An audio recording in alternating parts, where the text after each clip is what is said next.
Bonjour, aujourd'hui on se retrouve avec une vidéo qui m'a été un petit peu demandée sur comment j'ai effectué mes fonds à l'aide de mes Magicoll notamment. Mais vous verrez que je vais utiliser d'autres produits que je n'ai pas utilisés depuis longtemps maintenant.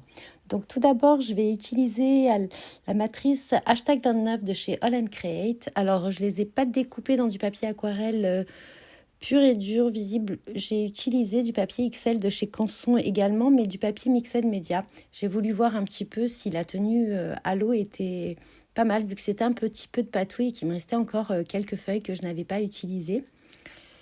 Donc je vais montrer un petit peu différentes façons, les différentes façons, je ne suis pas une experte, différentes façons dont j'ai effectué les fonds. Donc tout d'abord, j'ai mis un petit peu d'eau sur mon tag et j'ai mis la poudre par la suite. Donc pour le premier tag, j'ai utilisé ma poudre favorite du moment qui vient du set My Denter. C'est une poudre flat. Donc il n'y a pas de mica ou je crois que ça s'appelle des micas, un petit peu ce qu'il y a à l'intérieur qui brille. Et c'est la poudre Curiouser chartreuse. J'aime beaucoup cette poudre. Je pense que je vais finir à la fin de cette inspiration du challenge All & Create. Je pense que je vais finir par l'utiliser entièrement. Donc là, j'essaye de voir un petit peu, de mélanger, de faire un petit peu d'effusion, tout en gardant un petit peu les différents pigments que possède cette poudre. Donc je n'ai pas voulu les mélanger entièrement. C'est quelque chose que je faisais au début. Je préférais avoir la poudre mélangée. Là, pour ces créations, j'aime bien avoir tous les différents pigments que composent ces poudres. Voilà, c'est une autre façon de les appréhender parce que ça faisait très très longtemps que je ne les avais pas utilisés. Au début, je les utilisais un petit peu et puis au final, je les ai laissés de côté. Mais je trouve que ce challenge s'y prête. Alors moi, c'est une inspiration, je ne fais pas le challenge, je le répète. J'utilise un petit peu les produits que j'ai chez moi. Et voilà, donc là, effectivement, j'avais mis beaucoup d'eau et beaucoup de poudre, donc j'avais beaucoup de pigments sur ma plaque en verre. Donc à l'aide de j'avais des petites chutes de papier aquarelle, des petites chutes de papier Mixed Media dans laquelle j'ai découpé mes tags. Du coup, j'ai absorbé un petit peu le surplus.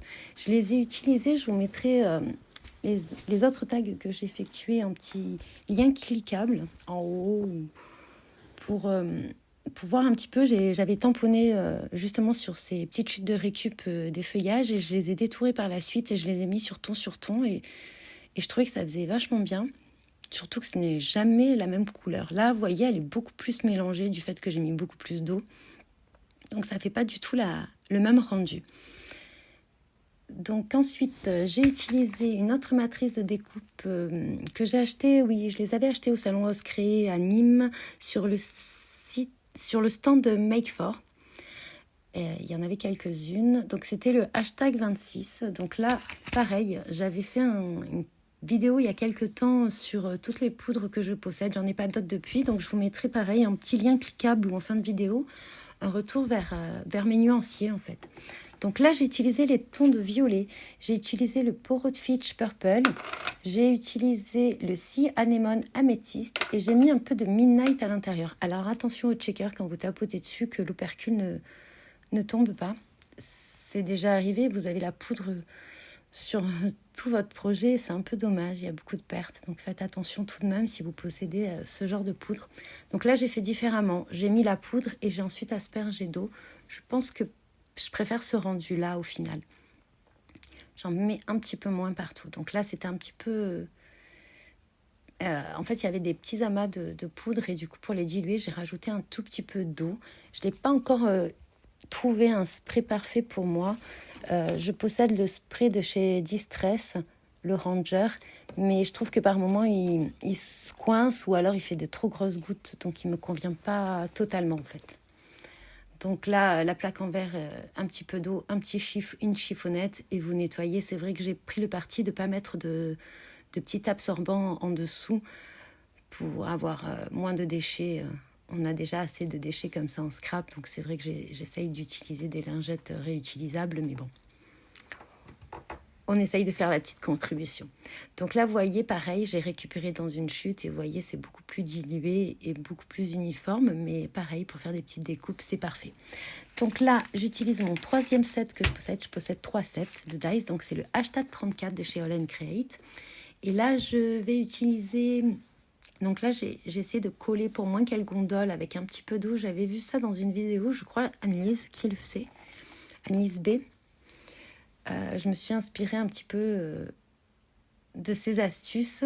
Il faudrait que je regarde un petit peu ses anciennes vidéos où elle utilise les Lindy's. Aussi Marlène Hartz qui les utilise, il me semble. Donc, pareil, là, j'ai voulu mélanger plusieurs pigments et je crois qu'au final, je ne le fais pas. Je voulais mettre un peu de rouge, mais je trouvais que déjà, le pigment était assez intense comme ça. Donc, pareil. Donc, j'ai mis...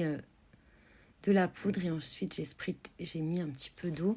Donc là, il me semble que j'ai utilisé la poudre Ponderosa Pinasse Olive du set Autumn Lives. J'aime beaucoup cette couleur, elle a une dorure, c'est absolument magnifique. Surtout quand elle sèche, en fait, vous avez des petites coulures de doré et je trouve ça superbe sur les bords. Je l'avais déjà utilisé, il me semble, sur un tag. C'est avec un petit gnome. Pareil, je vous mettrai les liens cliquables en haut des vidéos.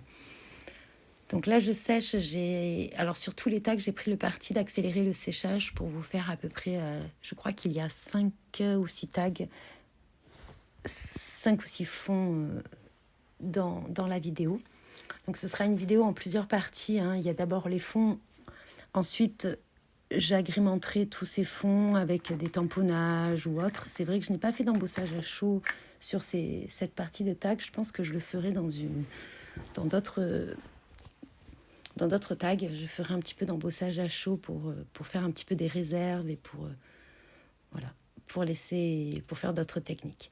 Donc là, pareil, j'ai utilisé les petits shakers. Donc là, c'est une poudre que j'aime beaucoup. Donc cette fois-ci, c'est la poudre Manta Ray Grey que j'aime beaucoup également. Alors moi, je l'utilisais plutôt en mélangeant tous les pigments. Là, j'ai essayé un petit peu de faire apparaître tous les pigments que possédait cette poudre. C'est pour ça que je l'ai séchée une première fois pour essayer de fixer le pigment, même si quand vous remettez de l'eau, ça le réactive en fait, hein, le pigment. Dès que vous remettez de l'eau, en fait, vous pouvez retravailler votre fond. Donc là, j'en rajoute un petit peu parce que je trouvais que c'était un petit peu trop pâle. Je trouve que ce fond avec les pigments mélangés, et si on le dilue assez pour faire des fonds neigeux, je trouve ça superbe. Petit aparté. D'où cette couleur. Donc là, j'ai utilisé le même genre de poudre, mais de chez Nouveau. C'est les Shimmer Powder. Alors, j'aime beaucoup et le contenant me semble plus important. Par contre, il faut faire très attention, pareil, hein, il faut tapoter, hein, sinon vous avez, ça m'est arrivé plusieurs fois, plein de poudre qui s'échappe du contenant et qui va sur votre projet. C'est pas forcément celle que vous voulez. Alors celle-là, c'est la Météorite Shower. Très jolie poudre également, avec plein de pigments à l'intérieur. Donc là, j'ai récupéré un petit peu ce qui restait sur la plaque et vous voyez, c'est beaucoup plus dilué, beaucoup plus uniforme en fait. Donc j'aime beaucoup le rendu de ces tags. Donc là, un autre tag en réutilisant la matrix hashtag 26. Donc là, j'ai utilisé la poudre Shimmer Powder, mais j'ai utilisé la Golden Sparkle.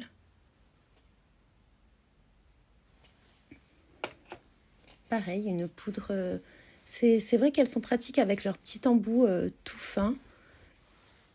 C'est assez pratique à utiliser. Là, pareil, je trouvais que c'était trop clair et ça faisait pas le rendu que je voulais. Donc, j'ai rajouté un petit peu de poudre à certains endroits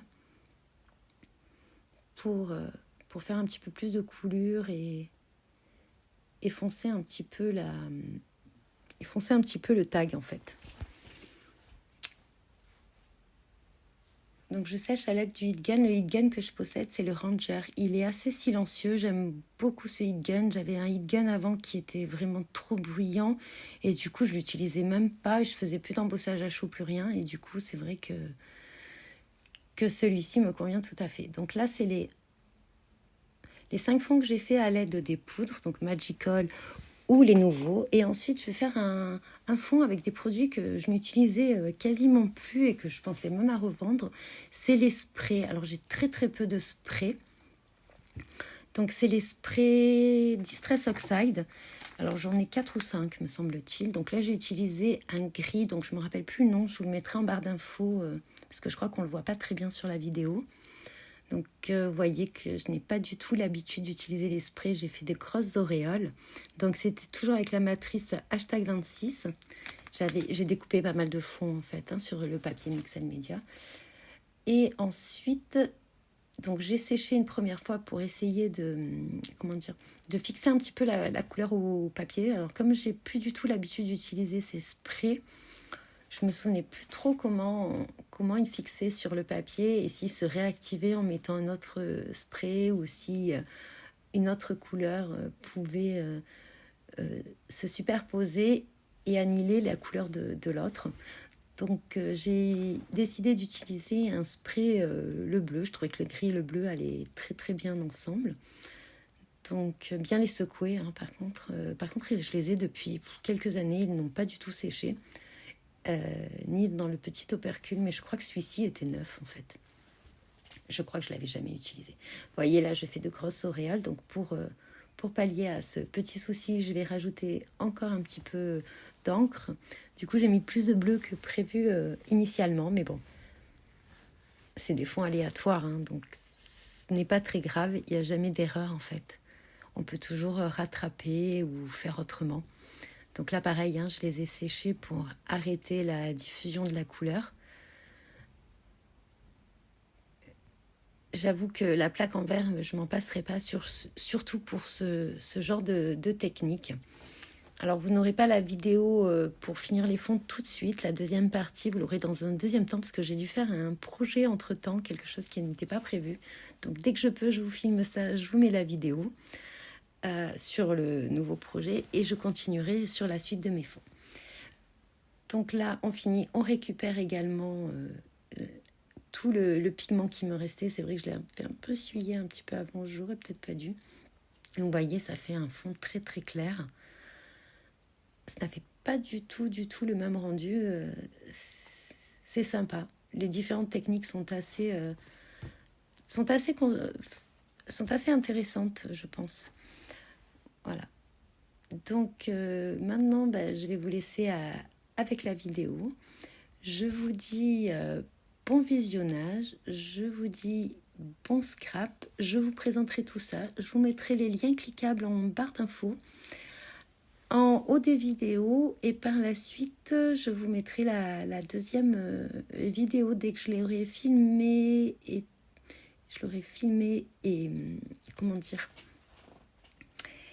et monter, parce que je fais des tout petits montages, je ne fais pas de gros montages, mais c'est vrai que je surexpose un petit peu ma voix. À bientôt, au revoir.